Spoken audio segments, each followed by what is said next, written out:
What's up and welcome to My Point of View. I am your fat and opinionated host, and today Elon Musk shocked the entire world. Today, Elon Musk offered to buy all of Twitter for $54 a share. This would cost him roughly around $43 billion. And of course, ladies and gentlemen, people are losing their effing minds about it. And I find it hilarious. Why are they losing their minds about it, you ask? Well, it's because they know that if this went through, if this was allowed to happen, their little playground of Twitter, it would change forever. You see, over the last few years, and probably even longer than that, Twitter has turned into nothing more than like a far left echo chamber, where you can say and do just about whatever you want, just as long as your views align with a certain political parties. However, if you tend to lean just a tad bit in the other direction, you're under a constant threat of being banned, of being fact-checked, of being thrown off the platform. They will even leave you on the platform but shadow ban you and make sure that your tweets have no reach. Nothing you say will ever make it to the eyes of other people, all because your views don't align with a certain political parties. And it's horrible for free speech. I mean, they literally banned a sitting president from their platform while still allowing people like Al-Qaeda and ISIS and you name it to stay on their platform. They literally have official pages that they use to recruit terrorists. And hey, according to Twitter, that's fine. According to Twitter, you could leave whatever death threats you want for Russians. Like, that's fine. But, you know, this has become a huge problem. And I don't care what side of the fence you're on. Me, personally, I like to think of myself in the center. But I just feel like there's been this attack on free speech for a while now. And it seems to be coming mostly from one side, the side that dominates Twitter. So these people are freaking out. And it's all just because Elon Musk has talked about how he wants there to be less censorship on the platform. He wants there to be free speech on the platform.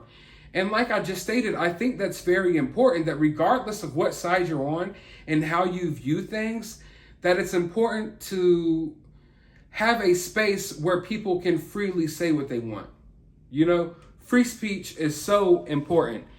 And it's important that people that you don't agree with, I don't care if you're sitting on Twitter and you're looking and you're like, man, this MAGA hat wearing mother effer is saying the dumbest stuff right now. Appreciate their right to say that. I don't care if you're sitting on Twitter right now, you're like, damn, this blue-haired whaled libtard just said the stupidest I could ever imagine. Appreciate their right to say that, because free speech is very important. And in fact, I have a clip right here of Elon Musk basically saying the same thing. Let's take a listen and then I'll be right back. And a good sign as to whether there's free speech is someone you don't like allowed to say something you don't like. And if that is the case, then we have free speech. And it's damn annoying when someone you don't like says something you don't like. That is a sign of a healthy, functioning, free speech situation. Honestly, I think Elon summed that up perfectly. Free speech is all about someone you don't like saying something you don't like and accepting their right to say it. Now, of course, like I stated, people are freaking out about this. They're threatening to leave Twitter. Let's just look at a couple of reactions. Elon Musk could solve world hunger, but he's trying to ruin Twitter instead. Ruin Twitter how?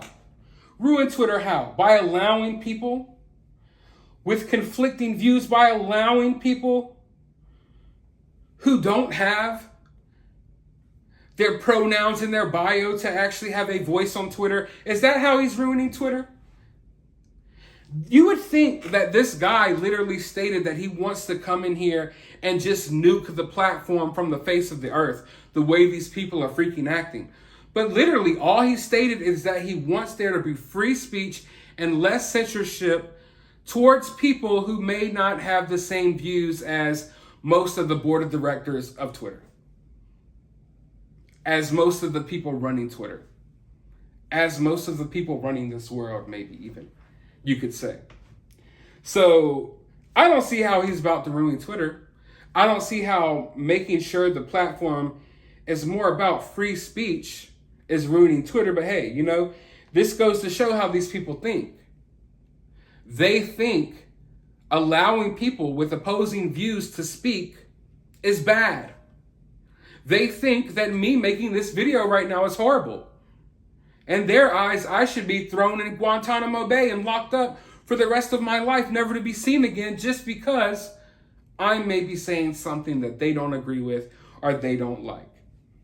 Let's look at another reaction. I couldn't stay on Twitter if Elon buys it. Twitter isn't perfect, but I don't think allowing an entitled billionaire takeover will make things better.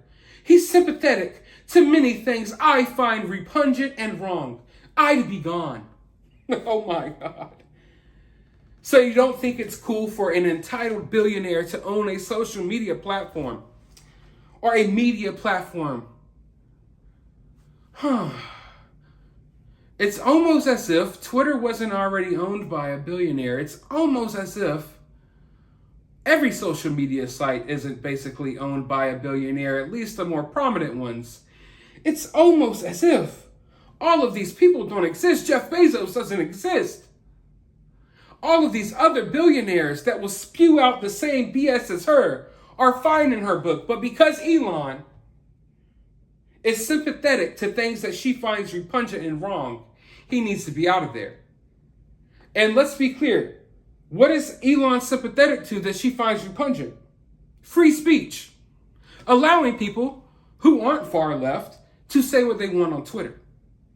That's what she finds repugnant and wrong. Because Elon posts jokes on Twitter sometimes. Elon sometimes posts a meme or two. And that's just repugnant and wrong.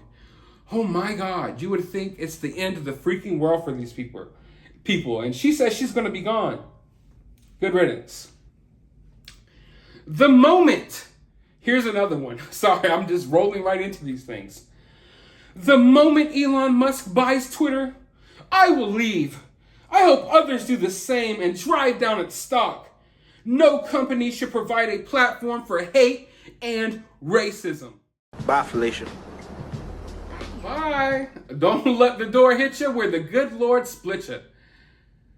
You see, this is how these people operate. And I know I've said that before, but I just need to make this clear. Elon's push for free speech has nothing to do with allowing hate and racism to take over the platform. But that's what they view it as. That's what they want to label it as. They literally label anything that they don't agree with as hate and or racism. Regardless if it's racist or not. I mean, some of this stuff that they label as racist is so far, it's nowhere even close to being racist. Like, it doesn't even make sense that they would think of race, like, they would even think that race applies to half of these things, but it doesn't matter.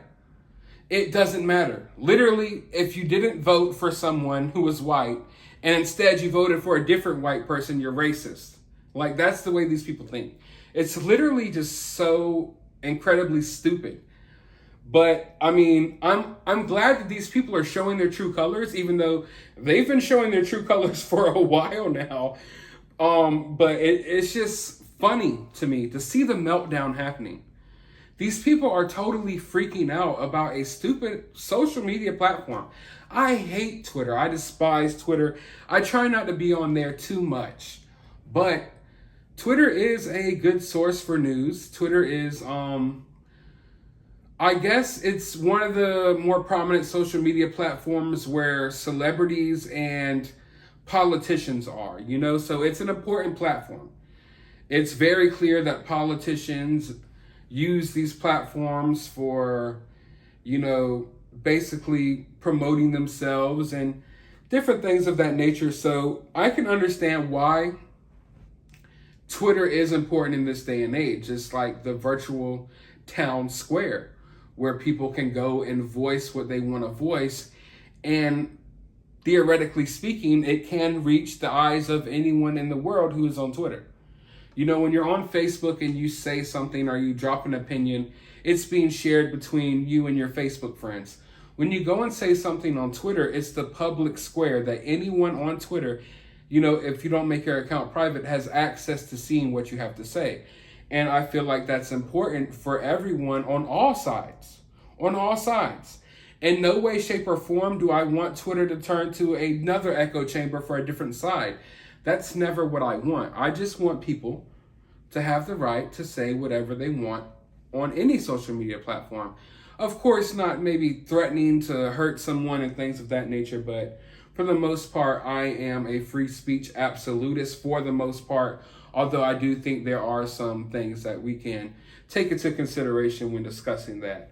But watching this meltdown is crazy, and what's even crazier is, of course, these random people on Twitter are freaking out, but the blue check marks are freaking out the most. The more powerful people on Twitter are freaking out the most. Other companies, CEOs of other companies, they're all having meltdowns. They're all having legit meltdowns because without Twitter being an echo chamber, they know they lose so much. They lose so much from that. Not only will they lose money, they're going to lose the reach that they have over people, and they're going to lose control of the narrative. Because honestly, the narrative that they're pushing on Twitter, it doesn't fly. It doesn't fly with the average person. It only flies with these psychos that have been basically indoctrinated by a certain way of thinking. It doesn't fly with the average person. And they know that. So if they lose control over the narrative, they lose everything. And to them, Twitter is one of the most important tools they have in which they promote this narrative. But let's look at what Axios has to say. The world's richest man, someone who used to be compared to Marvel's Iron Man, is increasingly behaving like a movie supervillain, commanding seemingly unlimited resources with which to finance his mischief making. They literally are comparing this guy to a supervillain because he says he wants to buy Twitter so Twitter will be more of a vessel for freedom of speech, for free speech. He wants there to be free speech on Twitter. He feels like there's not free speech on Twitter, so he offers to buy all of Twitter to make it to where there is more free speech on Twitter, and people are labeling him a supervillain because of that. That's where we are at in today's world. People view people as villains if they just want other people to have the right to say what they want to say. Now, I want to make myself clear before I end this video that I don't trust anyone. I damn sure don't trust any of these, billionaires. I'm not going to sit here and say that I trust Elon Musk and that I think Elon Musk is the greatest thing to happen to the world. However, I will say I like him a hell of a lot more than half of these billionaires out there.